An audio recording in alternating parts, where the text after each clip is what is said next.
Hello, and welcome to the Automotivania car news.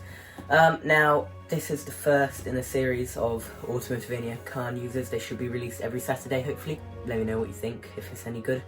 In this video, we're going to be looking at the newly released second generation Hyundai Kona. We're going to take a look at a new Renault, which we've never heard of. Brand new, newly released. And we're going to reveal a new, possibly game-changing EV from China. All that to come, but before, if you could please like, subscribe, share all the things I say to do on YouTube videos. Do it for this channel, do it for this video. It just helps in every way, shape or form, really. It'd be great. So yeah, thank you. Let's get started.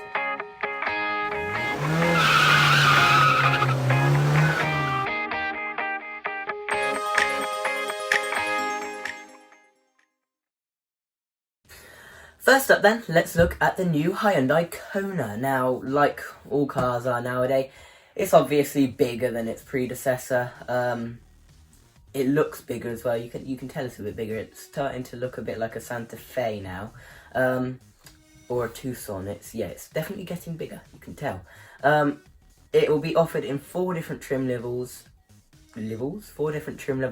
and in hybrid form, electric form, and petrol form.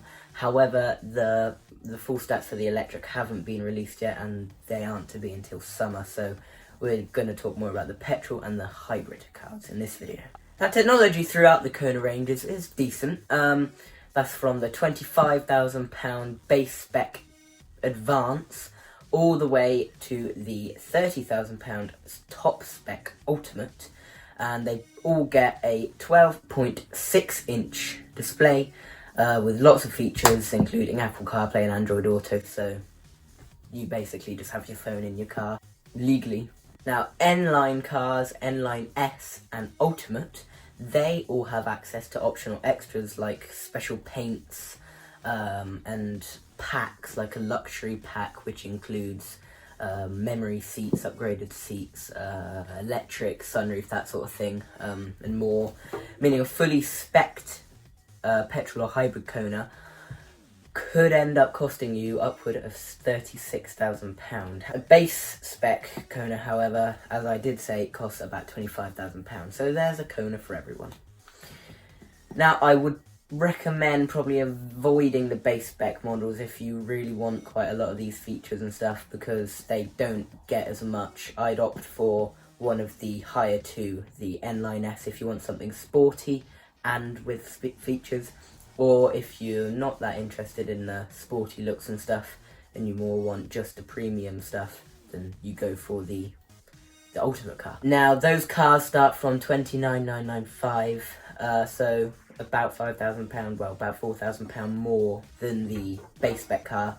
However, as I said, if you do want lots of features, then that is the one to go for. Now, they get heated seats front and rear, and even ventilated front seats if you opt for the premium or N-Line S, as well as a Bose sound system, and lots of safety features like blind spot monitoring, park assists, and rear cross traffic collision avoidance assist, whatever that is. Performance-wise, there are four different petrol configurations. Now, there is a 1 litre with 120 brake horsepower, turbocharged 3-cylinder engine, has 172 Newton meters of torque, and the car can go to 62 miles an hour in 11.8 seconds.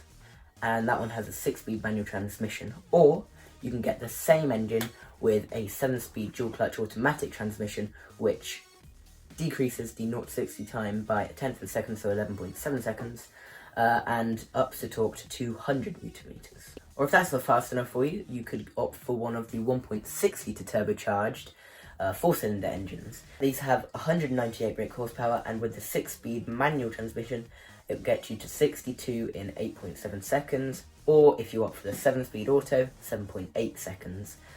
Both transmissions have 265 Newton meters of torque.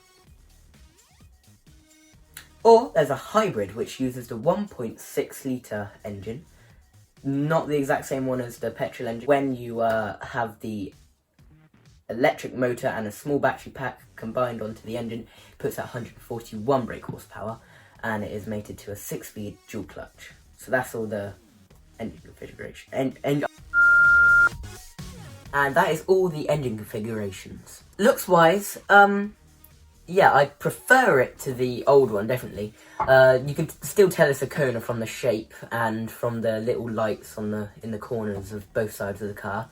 I definitely think it looks more rugged and smart than the old one, and I really like the simplistic light bar, front and rear. It just makes the car look better, because it was too overcomplicated last time. If you want to see my review of the old generation Hyundai Kona, then you can. Well, I think that's about it about the Hyundai Kona. Now, let's move over to France and talk about a new Renault. And it's called the Austral. I don't like that name at all. I hate that name. It sounds like it's a flightless bird or a vaccine company or something. That's a horrible name. But Renault Austral. I don't like that name. Now, the Austral comes in hybrid form only, for now, and even has trim levels inspired by Alpine, the sports car company. However, they don't add any performance whatsoever. It's purely technology that it adds, so don't know why they have to put the Alpine badge on there.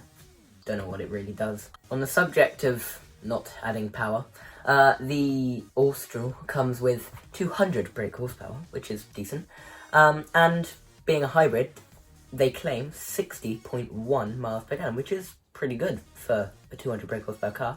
The car should be very safe as well. That's one of the key things the Austral focuses on, and Renault boasts that it can have up to 30 driver assistance features, which is pretty cool.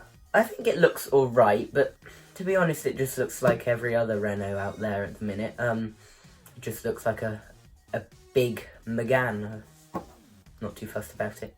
Back to Asia though, specifically China, where the Chinese brand Hi-Fi are ready to sell their immensely popular already in China. Now this is the best name. This is better than Austral. X. Just X. The X. Now, they haven't told any prices for the X yet, but in China, it costs 620,000 Chinese yuan, which is about 72,600 pounds. The X has 220 kilowatt dual motors front and rear, as well as a 97 kilowatt hour battery pack, allowing for a claimed range of 650 kilometers, which is about 404-ish miles, I think. And also, they claim that the car does 0 to 60 in a pretty good 3.8 seconds, so it rivals some Teslas, and yeah, that's quite impressive. Technology-wise, they have gone above and beyond with this car. I'm going to have to read this off because there's so much technology. I'm just going to name a bit, but listen to this. It's quite shocking, really. Now, it has the light features where it projects even movies onto the floor. I'm not sure why you'd want to watch a movie on the floor while you're driving, though. It can do that, though. What else? It has a 17-speaker Meridian sound system, a 20-inch entertainment screen, and that's just for the front passenger, a customizable smart fragrance system, and a refrigerator. And it comes as either a 6-seater or a 4-seater. Now that's about all the news for today. I hope you enjoyed the video. Please let me know if you did. Give it a like. All the things I say to do on YouTube videos, do it for this video, do it for this channel. Thank you very much for watching. Bye bye.